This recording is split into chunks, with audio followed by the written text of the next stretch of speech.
اب جب اس نے کہا نا کہ یہ بھیڑیا گفتگو کر رہا ہے تو سمجھ گیا کہ گل وچ اور تو اس نے کہا ٹھیک ہے، اس نے رکھتے سفر باندھا.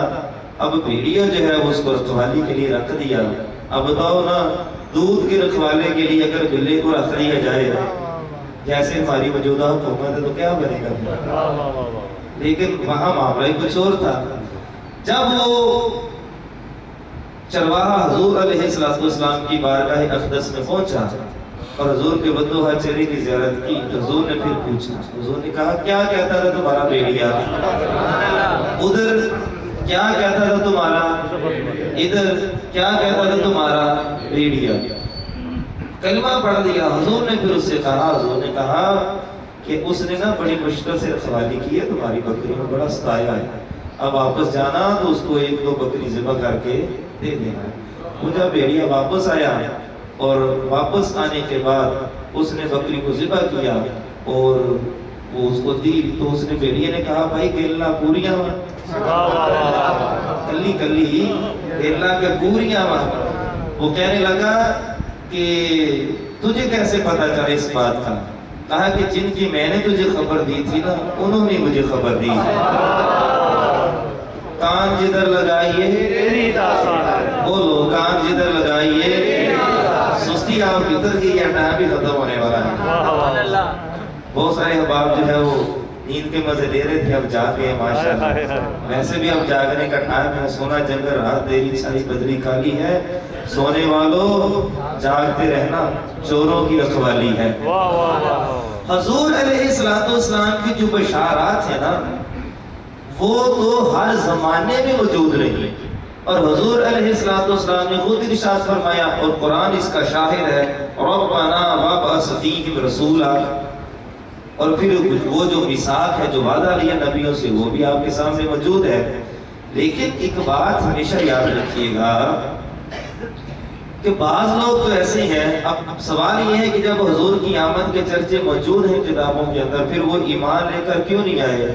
تو جناب جو قرآن و حدیث کو ماننے والے ہیں وہ بھی تو حضور کی عظمت کا انکار کر ہی رہے ہیں. واضح طور پر قرآن میں کہ حضور نور ہے وہ بھی تو نور کا انکار کر رہی ہیں. جیسے ہی میلاد شریف کا مہینہ آتا ہے طرح طرح کی عجیب و غریب چہرے بننے شروع ہو جاتی ہیں. میں آپ سے ہاتھ جوڑ کے عرض کرتا ہوں جاہلوں سے بحث کرنے کا کوئی فائدہ جاہلوں سے بحث کرنے کا کوئی فائدہ نہیں ہے. بس اس کو ایک ہی بات کہنی ہے میاں کان جدھر لگائیے، بس کان جدھر لگائیے تیری ہی داستان ہے. حضرت سلمان فارسی رضی اللہ تعالیٰ عنہ اصفہان کے رہنے والے تھے. وہ یاد رکھنا کیا کہتا تھا تیرا جن، کیا کہتا تھا تیرا بھیڑیا، اے غلط تھے بھی ہونی ہے یاد رکھنا. حضرت سلمان فارسی رضی اللہ تعالیٰ عنہ اصفہان کے رہنے والے تھے. یہ اصفہان ایک پہاڑی سلسلہ ہے جو ایران کے اندر واقع ہے اور یہی وہ چوٹیاں ہیں جہاں پر خواجہ چشت مرکز چشت محور چشت خواجہ معین حسن چشتی جو میری محو عبادت تھے. تو سرکار غوث اعظم نے فرمایا تھا کہ میرا یہ قدم ہر اللہ کے ولی کی گردن پر ہے. تو اصفہان کی چوٹیوں پر خواجہ معین الدین چشتی جو میری نے سر کو جھکا لیا تھا. مریدی نے پوچھا کیا ہوا تھا؟ بادشاہ اعلان کر دیتا. یہ اصفہان کے رہنے والے تھے. والدین آتش پرست تھے، یہ مجوسی تھے، آگ کی پوجا کرتے تھے، بڑے حسین و جمیل تھے. آج بھی آپ ایران کے لوگوں کو دیکھیں جو فٹ بال کھیلنے آتے ہیں یا کرکٹ کھیلنے آتے ہیں یا کبڈی کھیلنے آتے ہیں، بڑے خوبصورت جوان ہیں. عقیدہ بے شک ان کا گندا ہے لیکن شکل و صورت کے لحاظ سے وہ بڑے خوبصورت ہیں. تو حضرت سلمان فارسی بڑے خوبصورت تھے. آپ کے والد محترم ہر وقت آپ کو اپنی نگرانی میں رکھا کرتے تھے، کہیں جانے نہیں دیتے تھے. ایک دن آپ کے والد نے آپ کو سودا لینے کے لیے بھیجا. راستے میں کہ عیسائیوں کا چرچ تھا، وہ عبادت کر رہے تھے تو انہوں نے ان کی عبادت کا طریقہ دیکھا، ان کو بڑا پسند آیا. واپس آئے، باپ نے پوچھا کہاں تھا؟ کہنے لگے سودا لینے گیا تھا، سامنے چرچ تھا وہاں پر وہ عبادت کر رہے تھے. یہ جو ہم آگ کی پوجا کرتے ہیں نا اس سے ان کی عبادت مجھے اچھی لگی ہے. والد کو خوف ہوا کہ کہیں یہ آتش پرستی چھوڑ کر عیسائی مذہب کو بولا کر لے. والد نے آپ کو قید کر دیا. کسی طریقے سے آپ باہر نکلے اور چلے گئے مختلف پادریوں اور راہبوں کے پاس. کئی بابوں کی خدمت کی، تفصیل میں جانے کی ضرورت نہیں ہے. آخری بابے کے پاس جب گئے نا تو اس سے کہا، ہر بابا کہتا ہے افلان کے پاس چلا جا، افلان کے پاس چلا جا، فلان کے پاس چلا جا. جب باری آئی نا آخری بابے کی تو اس نے کہا اب تجھے کہیں جانے کی ضرورت نہیں ہے، کھجوروں والے شہر چلے جانا، وہ آ گئے ہیں. وہ اب اس شہر میں چلے جانا. کہا چلا تو جاؤں گا لیکن کیسے پہچانوں گا؟ کہا ان کی 3 نشانیاں ہیں. پہلی بات صدقہ نہیں لیں گے، دوسری بات تحفہ لے لیں گے، تیسری بات انہیں دونوں کندھوں کے درمیان میں مہر نبوت ہوگا. اس بات بھی آپ سبحان اللہ کہہ سکتے ہیں. وہ کہتے ہیں کہ میں نے رخت سفر باندھا یثرب کی طرف، چونکہ مدینہ کا پرانا نام یثرب تھا، یہ تو حضور نے مدینہ المنورہ بنایا نا آپ کا. مدینے کے خطے خدا تجھ کو رکھے غریب و فقیروں کے ٹھہرانے، حرم کی زمین اور قدم رکھ کے چلنا، ارے سال کا موقع ہے ہو جانے والا. سیدھے حضرت فرماتے ہیں. اچھا وہ کہتے ہیں کہ میں نے رخت سفر باندھا، جو قافلہ جاتا تھا نا یثرب کی طرف، میں اس قافلے والوں کو میں نے کہا کہ مجھ سے جتنے پیسے چاہیے لے لو، مجھے نا وہاں چھوڑ دینا. وہ کہتے ہیں انہوں نے مجھ سے مال بھی لے لیا، مجھے غلام بھی بنا لیا. لیکن کہتے ہیں اللہ کا شکر ہے کہ جب انہوں نے جس بازار میں مجھے بیچا وہ بازار مصطفیٰ تھا، مدینہ شریف کا بازار تھا. کہتے ہیں کہ یہودی کا میں غلام بن گیا. ڈیوٹی میری یہ تھی کہ میں کھجور کے درخت کے اوپر چڑھ کر کھجوریں اتارتا تھا. دین اسلام بڑی مشکل سے ملا ہے صحابہ. بلال حبشی کا تو آپ سن چکے ہیں، حضرت عمار بن یاسر کا بھی آپ سن چکے ہیں، ان کی والدہ کے ساتھ جو ہوا وہ بھی آپ سن چکے ہیں. آج کے دور میں اگر مسلمان کہتا ہے اسلام کے اوپر چلنا بہت مشکل ہے، جناب وہاں مشکل تھا، اب کوئی مشکل نہیں ہے، اب تو آسانی ہی آسانی ہے. اب بھی چلنا مشکل ہے جناب، نہ کسی کی مار نہ دھاڑ. اب تو لوگ عزت کرتے ہیں، ذرا سے مذہبی حلیے کے اندر آ جائیں لوگ کتنی عزت دیتے ہیں. یہ سب حضور کی برکت ہے. وہ کہتے ہیں انہوں نے مجھے بیچ دیا کہ یہودی نے مجھے اپنا غلام بنا لیا، میرا کام تھا درخت کے اوپر چڑھ کر کھجوریں اتارنا. وہ کہتے ہیں کہ ایک دن اس کا بڑا بھائی آیا اور وہ بڑا سہما ہوا تھا. تو کہتے ہیں میں درخت کے اوپر چڑھا ہوا تھا، کھجوروں والے درخت کے اوپر کھجوریں اتار رہا تھا. کہنے لگے کہ وہ جو یہودی تھا نا جو میرا آقا تھا، اس کا بڑا بھائی چھوٹے سے کہہ رہا تھا وہ آگے ہیں. سبحان اللہ، وہ آگے. حضرت حسان بن ثابت رضی اللہ تعالیٰ عنہ جو کہتے ہیں وَأَحْسَنُ مِنْكَ لَمْ تَرَ قَطُّ عَيْنِي وَأَجْمَلُ مِنْكَ لَمْ تَلِدِ النِّسَاءُ خُلِقْتَ مُبَرَّأً مِنْ كُلِّ عَيْبٍ كَأَنَّكَ قَدْ خُلِقْتَ كَمَا تَشَاءُ. سادہ سا ترجمہ اس کا یہ ہے کہ سونیاں تواڈے ورگا میں کتے ویکھیا ہی نہیں. اور پھر میرے علی شاہ صاحب سے پوچھے تو وہ کہتے ہیں اس صورت نو میں جانا کا توجہ کیجیے گا، اس صورت نو میں جانا کا، جان آقا کہ جان جہان آقا. پھر کہتے ہیں سچ آقا. سبحان اللہ. ترنت بھی سنتے ہو بغیر ترنت بھی سن دو. کہتے سچ آقا کہ رب دی شان آقا، جس شان تو شانہ سب بڑی ہے. نبی کا جو غلام ہے ہمارا وہ امام ہے. سیدی مرشدی یا نبی یا نبی، سرکار کی آمد، مرحبا. اقبال کی آمد، مرحبا. آقا کی آمد، مرحبا. حضور کی آمد، مرحبا. احمد کی آمد، مرحبا. سچے کی آمد، مرحبا. سچے کی آمد، مرحبا. آمد مصطفیٰ. وہ فرماتے ہیں کہ میری عمر 7 یا 8 سال تھی. کہتے ہیں کہ مجھے ہوش تھا، اور بعض روایات کے اندر آتا ہے کہ آپ کی عمر مبارک جو ہے وہ 120 سال ہوئی ہے. 60 سال آپ نے ہاتھے جو ہے وہ غیر ایمان میں گزارا. میں آپ سے ایک بات عرض کرنا چاہتا ہوں، جو صحابی رسول ہے نا، جب اس نے اسلام قبول نہیں کیا تو اس کا یہ نہ ذکر کیا کرے کہ اس نے ہاتھ کفر میں گزاری، کہا کرے کہ بغیر ایمان کے گزاری. یہ بھی ایک لفظوں کا ادب ہوتا ہے. 60 سال آپ نے بغیر ایمان کے گزارے اور 60 سال حضور کی غلامی میں گزارے. اور ایک دن حضرت حسان بن ثابت سے کسی نے پوچھا اے حسان آپ کی عمر کتنی ہے؟ آپ کی عمر تھی 72 سال. تو آپ کہنے لگے میری عمر 12 سال ہے. یہ بزرگ ہیں، ان سے کوئی بندہ پوچھے آپ کی عمر کتنی ہے تو مثلا ان کی عمر 50 سال ہے تو یہ کہیں میری تو عمر 7 سال ہے تو آپ کہیں گے داڑھی میں چاندی بھی آئی ہے، بابا ایسا مذاق کرتا ہے. تو وہ حضور علیہ السلام کی بارگاہ میں حاضر ہوئے وہ صحابی پاک، وہ کہنے لگے کہ یا رسول اللہ صلی اللہ علیہ وسلم اب سنیے صحابہ کی تربیت، سبحان اللہ، رحماء بینہم کی تفسیر. انہوں نے یہ نہیں کہا حضور سے یا رسول اللہ یہ دیکھیں سلمان جھوٹ بول رہا ہے، انہوں نے کہا یا رسول اللہ سلمان میرے ساتھ مذاق کر رہا ہے. تربیت کا سر دیکھیں. حضور نے کہا کیا کہتا ہے؟ کہتے ہیں یہ کہتا ہے کہ میری عمر 72 سال، میری عمر جو ہے وہ 12 سال ہے جبکہ ان کی عمر 72 سال ہے. تو حضور نے کہا کہ اے سلمان تو نے ایسے کیوں کہا؟ کہا یا رسول اللہ اصل تو عمر وہی ہے نا جو آپ کی غلامی میں گزری ہے. حضرت حسان بن ثابت کہتے ہیں کہ مجھے ہوش تھا میں 7 یا 8 سال کا تھا اور جس وقت حضور علیہ السلام نے اعلان نبوت فرمایا حضرت حسان بن ثابت کی عمر 48 یعنی 48 یا 47 برس تھی. کہتے ہیں کہ ایک یہودی بھاگتا ہوا آیا، وہ مکان کی چھت پر چڑھ گیا اور اس نے کھپ ڈالنا شروع کر دی. وہ کہتے ہیں کہ اس نے یہودیوں کو اکٹھا کیا، اکٹھا کرنے کے بعد اس نے کہا او یہودیوں ہم ہلاک ہو گئے، نبوت بنی اسرائیل سے بنی اسماعیل میں منتقل ہو گئی. انہوں نے کہا تجھے ہوا کیا ہے؟ وہ کہتے ہیں کہ وہ تم ستارہ دیکھ رہے ہو؟ کہتے دیکھ رہے ہیں. کہتے ہیں کہ یہ پاک مدینہ پاک کے بچے کو یاد تھی. یہ جو بات قرآن کے اندر لکھی ہوئی تھی کہ جب وہ ستارہ طلوع ہوگا نبی آخر الزمان آ جائے گا. کہتے ہیں کہ اس نے کہا ستارہ کیا ہے؟ چمک. وہ آگے کان جدھر لگائیے تیری ہی داستان ہے.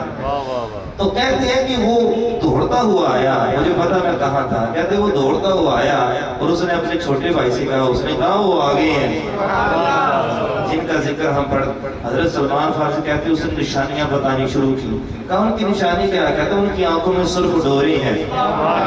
سبحان اللہ کہتے جائیے. کہا ان کی آنکھوں میں سرخ ڈوری ہے، جب بات کرتے ہیں تو نہایت شائستہ انداز سے کرتی ہیں اور اتنے قریب ہیں جو بھی ان کی بارگاہ میں آتا ہے اس کو عطا کر دیتے ہیں. تو آپس میں گفتگو کر رہے ہیں. اس کا والد وہ ہے جس کے لیے 100 اونٹ ذبح کیے گئے، جو ان کی ولادت سے پہلے ہی اس دنیا سے وصال کر گئے. یہ وہ ہیں کہ جن کی عمر ابھی 6 سال تھی، والدہ مائدہ کا سایہ 20 سال سے اٹھ گیا. 8 سال کے ہوئے تو دادا جان بھی داغ مفارقت دے گئے. وہ آگے ہیں.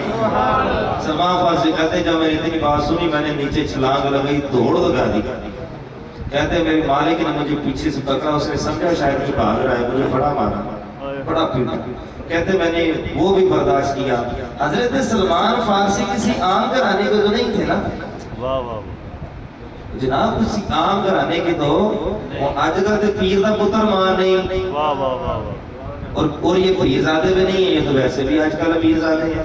آپ کو تو پتا ہے پیر دا پتر ماں نہیں، وہ تو ان کا مذہبی پیشوا تھا جس کے یہ صاحبزادے تھے، کسی چیز کی کمی نہیں تھی. کہتے ہیں کہ پھر میں موقع ڈھونڈتا رہا. ایک دن حضور کی بارگاہ میں حاضر ہوا. کھجوریں، چونکہ میں کھجوروں کا کام کرتا تھا نا، میرا مالک مجھے وہی مزدوری دیتا تھا. میں نے ایک دن کھجوریں حضور کی بارگاہ پیش کی. میں نے کہا یہ صدقہ ہے. حضور نے خود تناول نہیں فرمائی، اپنے غلاموں کو دے دی. کہتے دوسرے دن میں گیا، میں نے کہا کہ یہ تحفہ ہے. حضور نے خود بھی تناول فرمائی، غلاموں کو بھی دی. ان کو من کے ریاں پانے پھرن کہ گیویں گواں کے قمیض چکو تے دکھاؤ مورے نبوت. کیا کہتا تھا تمہارا جن؟ کیا کہتا تھا بیڑیا؟ اب یہاں پر دیکھیے حضور علیہ السلام جنت البقیع کی طرف جا رہے ہیں اور حضرت سلمان فارسی اب جو ہے وہ کسی طریقے سے دیکھ رہے ہیں کہ اب کیسے. کہتے ہیں میں چہرہ دیکھ کے سمجھ گیا تھا کہ یہی نبی ہے، لیکن جڑی وہ بابے نے گل کی سی وہی تو پوری کرنی سی نا. کہتے ہیں کہ پھر ایک دن حضور نے مجھے خود ہی کہا سلمان چل پیچھے آ، اٹھا، تیسری بھی پوری کر. کان جدھر لگائیے، کان جدھر لگائیے. حضرت صوبان رضی اللہ تعالیٰ عنہ اللہ سبحان کی گالا دینو کیوں روئی جانا؟ عرض کی میرے ماں باپ آپ پر قربان، اے جانے جانا جب بھوک لگتی ہے آپ کی بارگاہ میں آ جاتا ہوں، پیاس لگتی ہے آپ کی بارگاہ میں آ جاتا ہوں، بھوک اور افلاس جب ڈیرے ڈال دیتی ہے آپ کی بارگاہ میں آ جاتا ہوں، آپ کا چہرہ دیکھتا ہوں، کچھ کھانے کو بھی مل جاتا ہے، بھوک بھی مٹ جاتی ہے، پیاس بھی مٹ جاتی ہے، غم علام مصیبت سارا کچھ دور ہو جاتا ہے۔ یا رسول اللہ کل جب جنتی جنت میں چلے جائیں گے، دوست کی دوزخ میں چلے جائیں گے، آپ مقام محمود پر ہوں گے، اور آپ کے صدقے سے اگر مجھے جنت مل بھی گئی تو میں نے تو چنگی نہیں لگنی، کہاں آپ اور کہاں میں، تو میرا تو دل ہی نہیں لگتا، مار ہی جاؤں میں اگر اس در سے جاؤں دو قدم، کیا بچے بیماری غم قرب مسیح چھوڑ کر۔ مولانا حسن رضا خان صاحب فرماتے ہیں یا رسول اللہ مجھے تو جنت بھی اچھی نہیں لگے گی، فرمایا رونا کیوں گیا؟ یا رسول اللہ تو انہوں بھی ملے گا۔ وہاں پر حضور نے جملہ ارشاد فرمایا، یہ آپ کے لیے اور میرے، حضور نے فرمایا جو دنیا میں جس سے پیار کرتا ہوگا کل قیامت والے دن وہ اسی کے ساتھ اٹھایا جائے۔ بس آخری بات سنیے، سبحان اللہ کہہ دیجئے۔ حضور کے صحابی ہیں، وہ آگے ہیں،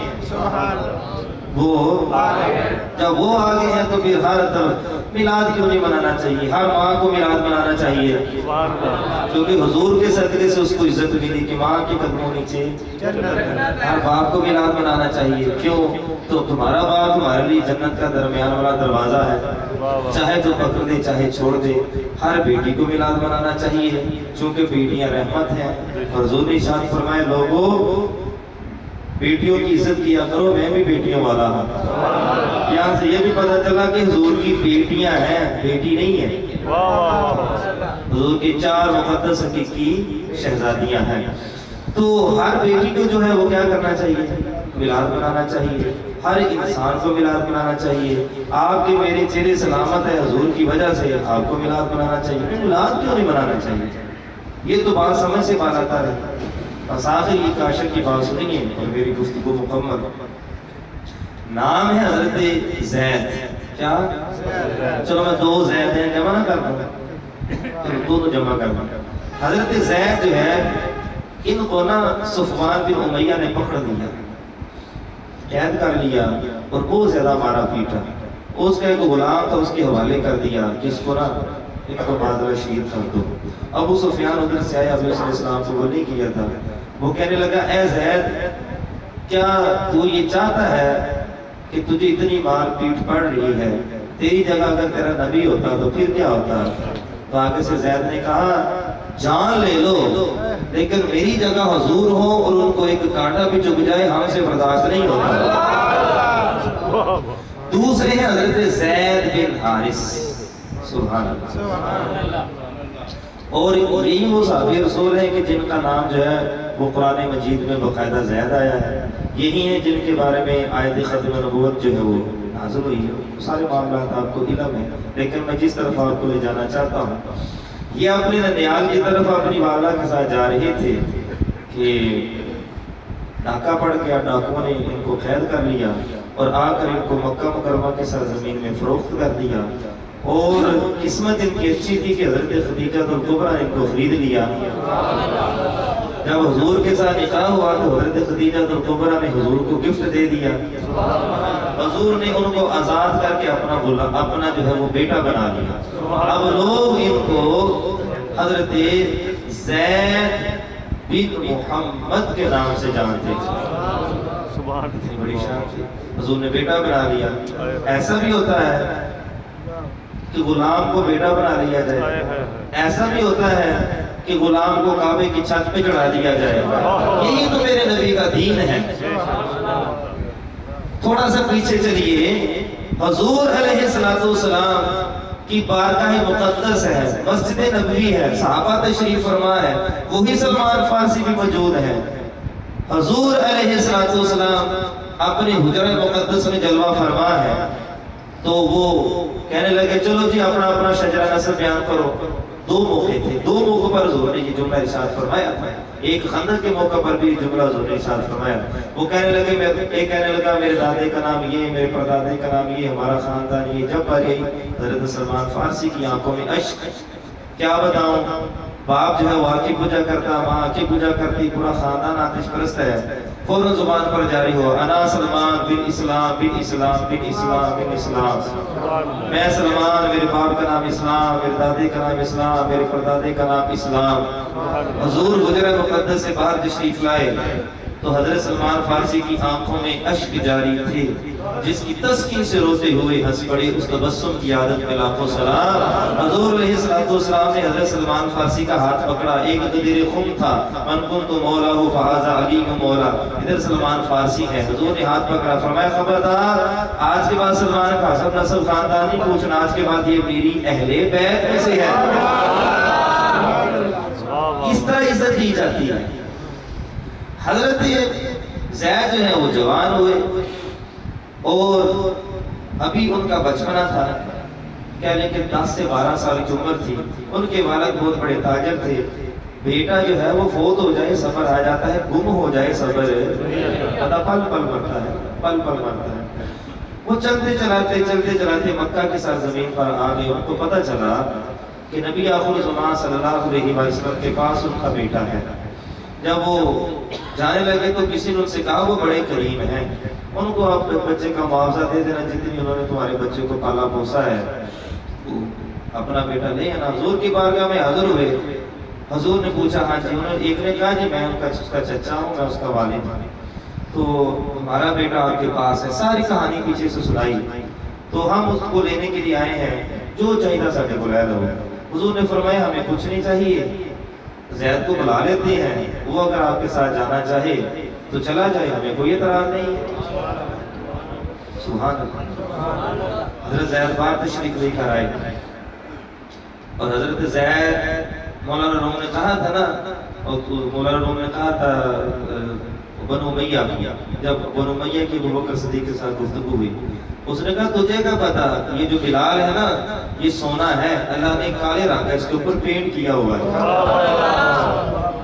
یہاں پر حضرت زید رضی اللہ تعالیٰ عنہ حضور علیہ السلام، اب یہ مولانا روم کے الفاظ ہیں، چونکہ یہ کسی حدیث کے نہیں ہے، چونکہ وہ الفاظوں کے ساتھ کھیل رہے ہیں، سبحان اللہ کہہ دیجیے۔ وہ کہتے ہیں کہ حضور نے کہا زید یہ کون ہے؟ یا رسول اللہ یہ میرا باپ ہے، یہ میرا چچا ہے، جا تم لہنواز سے چلا جا۔ بس اتنی بات کی حضور واپس ہو گئی۔ اور روم فرماتے ہیں کہ حضرت زید نے اپنے والد چچا سے چہرہ پیچھے بلایا تو دوڑ کے سرکار نے پیچھے جھپکی ماری۔ یا رسول اللہ یہ میرا باپ ہے، چچا ہے، لیکن آپ کے بغیر ہم کہیں نہیں جائیں۔ یہ جب اتنی شفقت اور محبت دیکھی تو پھر انہوں نے اجازت دے دی کہ آپ یہاں پر رہ سکتے ہیں۔ گزارش اتنی حضور سے محبت کیجئے، پیار کیجئے، الفت کیجئے۔ ٹائم زیادہ ہو گیا، باتیں زیادہ ہو گئی، چلو جتنی بھی ہوئی انہی کی ہوئی، جتنا وقت گزرا انہی کے پیچھے میں گزرا۔ مال کے قریب جو ہے وہ ہمیں حضور کی محبت آپ فرمائے۔ اولاد بنانا بھی حضور کی محبت ہے، لیکن کریم آقا کی ماننا بھی حضور کی محبت ہے۔ یہ جو خرافات ہیں اگر ان کو نہ کیا جائے تو کسی موذی انسان کی ہمت نہیں کہ وہ ہمارے اوپر اعتراض کرے۔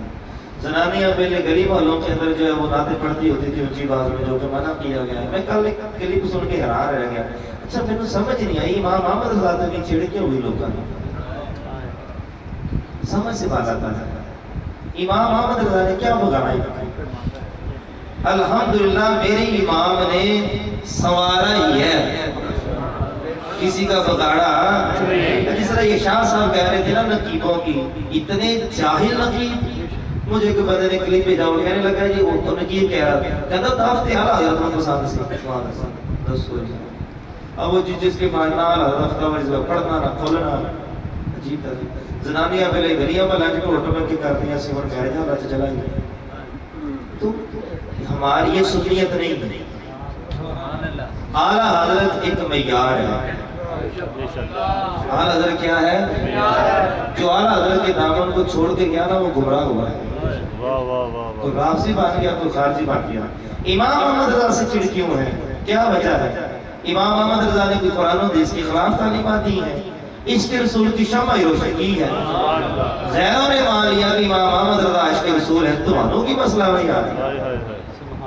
نا ایسے نہیں، امام احمد رضا امام احمد رضا، اس سے بندے کو چیڑ نہیں ہونی چاہیے۔ آخری شعر امام احمد رضا کا، آپ فرماتے ہیں میں تو کہا ہی چاہوں کہ بندہ ہوں شاہ کا، میں تو کہتا رہتا ہوں یا رسول اللہ میں آپ کا بندہ، میں آپ کا غلام، آپ میری آقا، میں تو کہا ہی چاہوں کہ بندہ ہوں شاہ کا، پر لطف جب ہے جب وہ کہتے جناب، رشک کمر ہو رنگ رخ آفتاب ہوں، ذرہ تیرا جو ایسے ہی گردوں جناب ہوں، در نجف ہوں گوہر پاک خوشاب ہوں، یعنی تراب راہ گزر بو تراب ہوں۔ امام احمد رضا ہے، پہلے امام احمد رضا پڑھو پھر امام احمد رضا کے اعتراض کرو۔ امام علی